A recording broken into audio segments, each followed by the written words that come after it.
ओम शांति। आज हम नैतिक क्रिया के बारे में बताएंगे।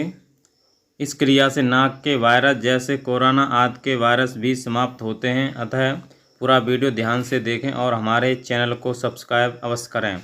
नैतिक क्रिया हेतु गुनगुने जल में 1 चम्मच नमक डालकर नैतिक क्रिया लोटे से एक नाक में लगाकर सिर को तिरछा कर जैसा गुरुजी कर रहे हैं आप सभी करें। इस दौरान सांस मुंह से लेना है। अब हम विस्तार से आपको नैतिक क्रिया के बारे में बताएंगे। नैतिक क्रिया गले की समस्त रोगों को दूर करती है। इसके बारे में कहा है कि यह कपाल का शोधन करने वाली, दिव्य दृष्टि देने वाली तथा स्कंद संधि के ऊपर के समस्त रोगों को दूर करने वाली है। 6 क्रियाओं के अभ्यास से स्थूल व सूक्ष्म दोनों शरीरों का शोधन हो जाता है, जिससे हमारे समस्त रोग नष्ट होना प्रारंभ हो जाते हैं। हृदय, फेफड़े, गुर्दे, पेट के रोग तथा कुष्ठ रोग भी ठीक होते हैं। इन सब में सरल व प्रभावकारी तथा आज के प्रदूषण वाले युग में नैतिक क्रिया करना अत्यंत आवश्यक है। नैतिक क्रिया के लाभ। प्रतिदिन नैतिक क्रिया करने से गला, नासिका, आँख, कान, दांत व दिमाग में कोई रोग नहीं होता। मस्तिष्क सदैव ताज़ा रहता है। आँखों की ज्योति कम नहीं होती। चश्मे की आवश्यकता समाप्त हो जाती है। चश्मा लग भी रहा हो तो धीरे धीरे उसकी आवश्यकता समाप्त हो जाती है। सर्दी जुकाम तो एक ही दिन में समाप्त हो जाते हैं। कान की क्षमता में वृद्धि हो जाती है। हकलाने का रोग भी समाप्त हो जाता है। धृत नैतिक की सहायता से दिमागी पागलपन भी दूर हो सकता है। नैतिक क्रिया के द्वारा दमा, टीबी, साइनस की समस्या, स्नोफीलिया, खांसी, बुखार आदि रोग प्राय समाप्त हो जाते हैं। हठ रोग में कहा गया कपाल शोधनी चेव दिव्य दृष्टि प्रदायिनी जत्तुधर्वजात रोगाधानाम नैति रासो नित्य च। नैतिक क्रिया कपाल का शोधन करती है। नेत्रों को दिव्य दृष्टि प्रदान करती है। कंधे के ऊपरी भाग के समस्त रोगों को समाप्त करती है। नैतिक क्रिया द्वारा यह प्रवाह सम हो जाता है। इड़ा, पिंगला, सुषुम्ना तीनों नाड़ियां हैं। नैतिक क्रिया द्वारा प्राण प्रभाव सुषुम्ना की ओर हो जाता है, जो योग साधना की सफलता में सहायक हैं। बाईं नाड़ी को चंद्र नाड़ी कहा जाता है। यह शीतल होती है। जिसकी बाईं नासिका अधिक चलती है, उन्हें सर्दी जुकाम आदि रोग बहुत होते हैं। नैतिक क्रिया प्रभाव को सम कर देती है, जिससे यह रोग समाप्त हो जाता है।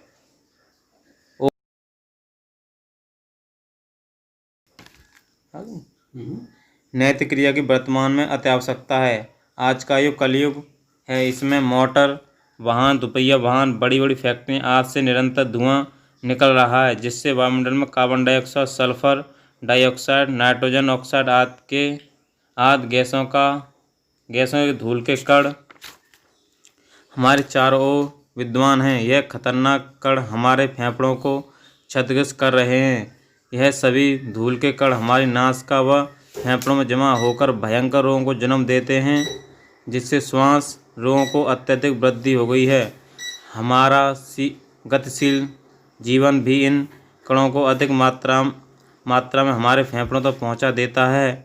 यह कण हमारे नाक की श्लेष्मा झिल्ली को अत्यधिक नुकसान पहुंचाते हैं। धात्विय कि हमारी नाक प्राकृतिक कंडीशनर है। यह वायु को एक निश्चित तापमान पर हमारे फेफड़ों में भेज देती है। बढ़ता हुआ प्रदूषण हमारी नाक के आंतरिक भागों पर निरंतर आक्रमण करता रहता है। वायु प्रदूषण के कारण मानव फेफड़ों में सूजन उत्पन्न हो जाती है, जिससे फेफड़े वाहिनियों में म्यूकस का स्राव अधिक होता है, जिससे निरंतर खांसी की स्थिति बनी रहती है। आँख के रोग, सिरदर्द आदि की भी निरंतर समस्या बनी रहती है। सबसे बड़ा अमृत है स्वच्छ हवा। आज के युग में इसका मिलना कठिन है, अतः इसके दुष्प्रभाव से बचने का एकमात्र उपाय है नैतिक क्रिया। इस क्रिया की उपयोगिता औषधियों से अधिक है।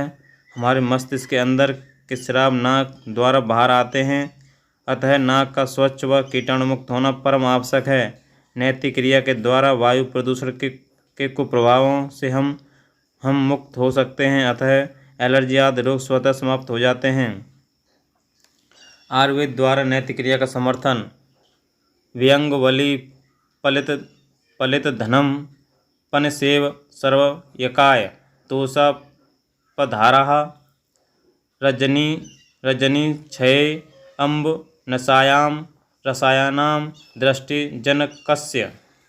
प्रातःकाल नासिका द्वारा जलपान करने से खांसी, शरीर की कमजोरी, बालों का सफ़ेद होना, आँखों की दृष्टि कमज़ोर हो जाना, पुरानी खांसी, चेहरे की झुर्रियाँ से छुटकारा मिल जाता है।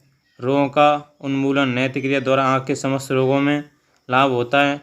ऐनक शीघ्र ही उतर जाता है। साइनस प्रॉब्लम का एलोपैथ से बेहतर इलाज नैतिक क्रिया द्वारा होता है। नैतिक क्रिया करने से यह रोग शीघ्र ही समाप्त हो जाता है।